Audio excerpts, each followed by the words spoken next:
YouTube. From this video, you guys already know, or from the title of this video, you guys already know what this video is going to be about.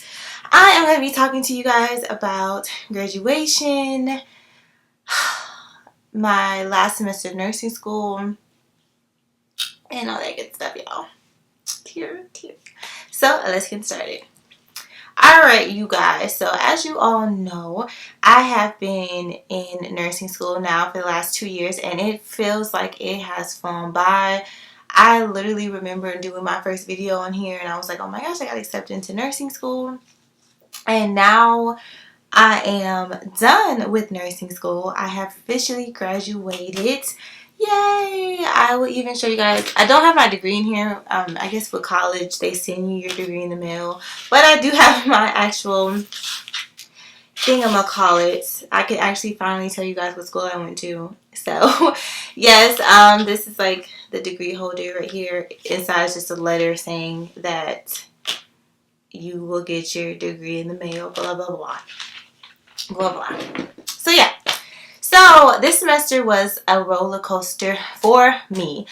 I know a lot of you guys were like, when are you going to do a video? When are you going to do a video? We're waiting for your video. And the reason why I was like MIA this semester was because I was having like a mini breakdown. The first test we had was cardiac and respiratory. And by respiratory, it was like this semester we had med-surg 3, which was like critical care med-surg. And coming into it, I think I was just a little too cocky because, as you guys know, I've been working in the ICU. So I was like, oh yeah, I know this. I know vents. I know this. I know that. I know critical heartbeats because I've seen them. So I kind of came into the semester kind of cocky, and I think God wanted to humble me this semester because the first test I got a 70, which is a fail. We have to get a 75. The second test, I was like, I'm going to come back. It was neuro, and I studied so hard, you guys. No, it was burns. It was burns and like shock and stuff. And I had studied for that test. I had a 78 on that test. So I was failing the class. I had like a 74 or 73. I was like, oh my gosh, I'm failing. In the midst of all this, I was precepting. And I was having a panic attack. Third test, I got a 78 on it. I studied hard for that test, and I was like at a 75 flat. And I was like, oh my gosh, like I am failing right now. Like, oh, I wasn't failing at that time, but I was like, if I do bad on this next test, I'm failing.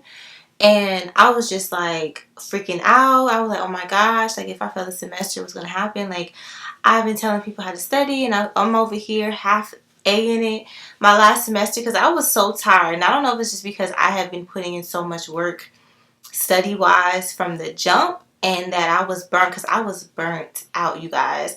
But luckily I came up, I did my thing, I did good on my final. I got a B on my final and a B on my last exam, and I came out of the class with a 79.89. I wish I could have got bumped up to a B, but I will take that C because I was like, oh my gosh, it was just like the worst experience. Because it's one thing to do bad like your first semester, your second semester, but to be so close to graduation and you're like climbing trying to get there, it was just horrible for me. But your girl did it. I graduated out of nursing school. Whoop de whoop whoop. And I am blessed and so happy and thankful for getting through nursing school. So yeah, pretty much this semester was an uphill battle for me. When I precepted, I didn't even tell you guys, I was precepting on the heart tower. I was precepting where I work at, so it was at the Magnet Hospital that I work at here in Georgia, and it was in the heart tower, which is just a building that's just catering to heart patients. And it's just a heart med-surg floor. So a lot of patients that I seen were like cardioverts, heart cath. They had different critical type of, well, not critical, but like it could be critical, but different heart issues. Like they had AFib, VTAC, different things like that. So most of the time the patients we had, they came in with a heart condition and they were going to go get like a cardioversion, or they're going to go get a cath or something of the sort, and we just kind of monitor them and so forth. We also had some just regular patients. Like I had a seizure patient on that floor because it was, again, a med-surg floor. But I did like that floor a lot. I really wanted ICU for precepting, but I was really, really happy to just be on that floor because I learned a lot. And I do recommend, if you work like extern already in a floor that you want to work in when you graduate, so say you got an extern position in the ICU or NICU or PEDS or ER, I definitely would recommend precepting in a med surg because I felt like I did learn a lot of basic skills that I was not confident in before. Like just basic things like hanging medications, um, knowing how to use an IV pump, just feeling comfortable with basic things, learning how to be comfortable with scanning medication, learning what certain medications were. And I felt like just being on that med surg floor for that, I had to get 168 hours for my precepting, which is 1412s. I felt way more confident in a lot of things. Of course, there were some things that I still was like jacking up on, but I felt a lot more confident. And I definitely recommend, if you already have like an extern position in the floor or in a unit that you want, definitely try to precept in the med surg floor. But if you don't, then definitely just precept wherever you really want to work on, because wherever you precept, it does help you with the job, which I will get into that in a second. But yeah, so that was just my tidbit. I really did learn a lot though precepting, but we did have to get 168 hours. So I did day shift, and it's pretty much, it's like you're working, but you're not working. You work a 12-hour shift unless you precept on another floor, like a surgical floor, meaning like you actually are in surgery, pre-op, and those, they only work 8-hour shifts, luckies. But other than that, it's 12 hours. You have to work when your nurse works. So if your nurse works only Friday, Saturday, Sunday, you have to precept one of those days. Every school's different. I've seen some schools that every day that their nurse works, they have to be there. So if their nurse is working 3 days that week, they have to work 3 days that week. Plus school, our school kind of lets you have more wiggle room. They pretty much were like, you just have to make sure you have your precept hours done by this day. So I could do 1 day a week or 2 days a week or 3 days a week. I kind of had that option to kind of make my own schedule, but you definitely have to follow your nurse's schedule. So pretty much everything has to go around your nurse's schedule, and you have to make sure that you're on top of your precept hours, because you don't want to be short anything come graduation and you're trying to figure out how to get your hours in and you're freaking out. So try to get those done as quickly as you can, and put your nurse's schedule first before work, before everything. You need to get your precept hours in. So that brings me to my last pick of the freaking video. So I have accepted a job offer, and drum roll please. I don't really have drums, but whatever. So I have accepted a job offer in the ICU, and I will be working in the medical ICU. Yay me. I actually was blessed enough to get 4 job offers, 5 job offers. Three, one, two, three.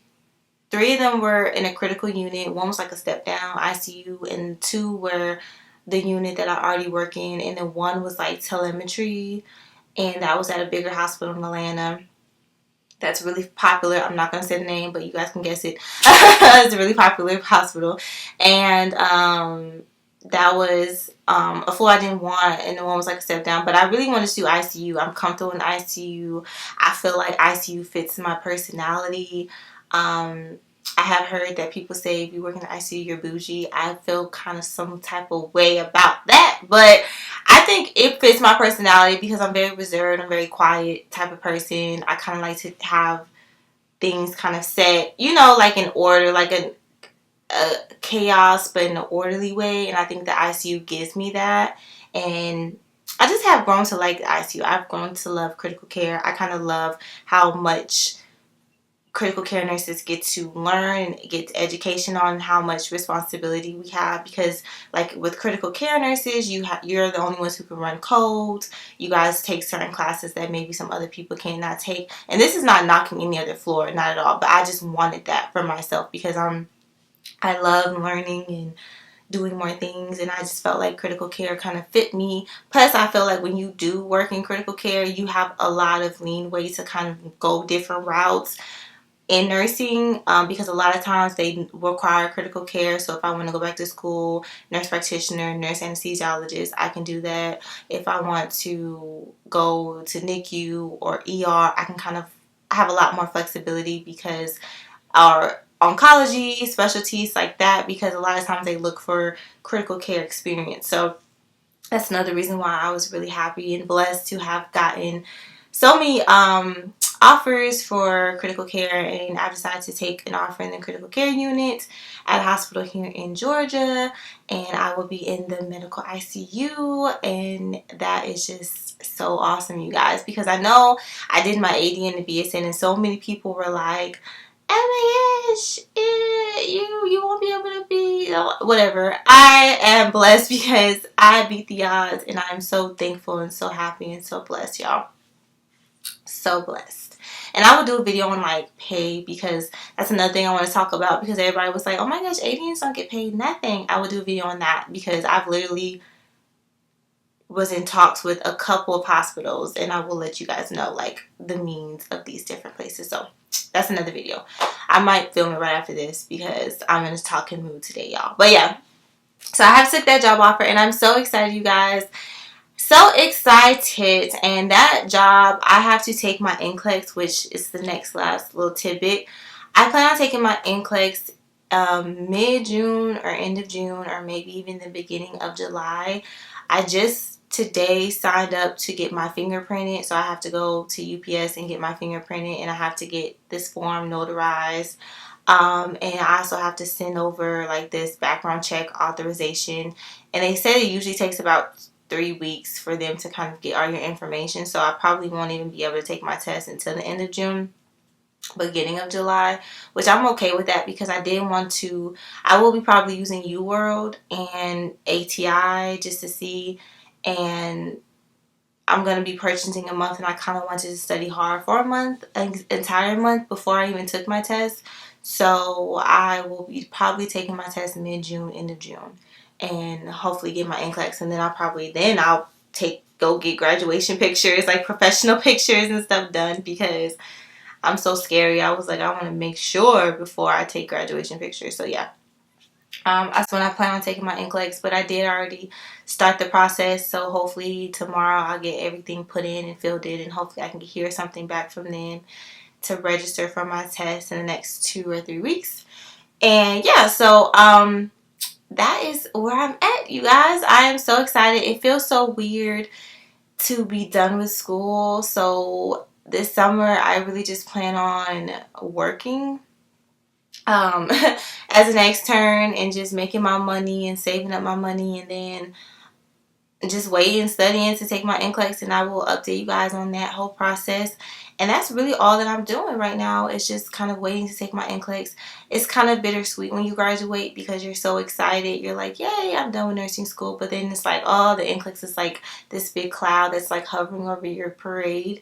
So, but I'm just going to keep myself prayed up and just think positive, and just keep on kicking it, y'all, and just keep y'all updated. But I just wanted to come and let you guys know and show y'all little clips of me graduating, because y'all have been with me through this journey, and I'm so excited to start this new chapter of my life with you guys, and to really make some bomb nursing content, and really show you guys what's going on, because it's just so wild to me, and I'm so happy, and I'm so grateful, and I'm so thankful, and I'm just so glad for you guys to have been on this journey with me. So stay tuned for new videos. I will keep you guys posted on everything. And yes, so thank you guys so much for watching, and I will see you guys next time. Bye.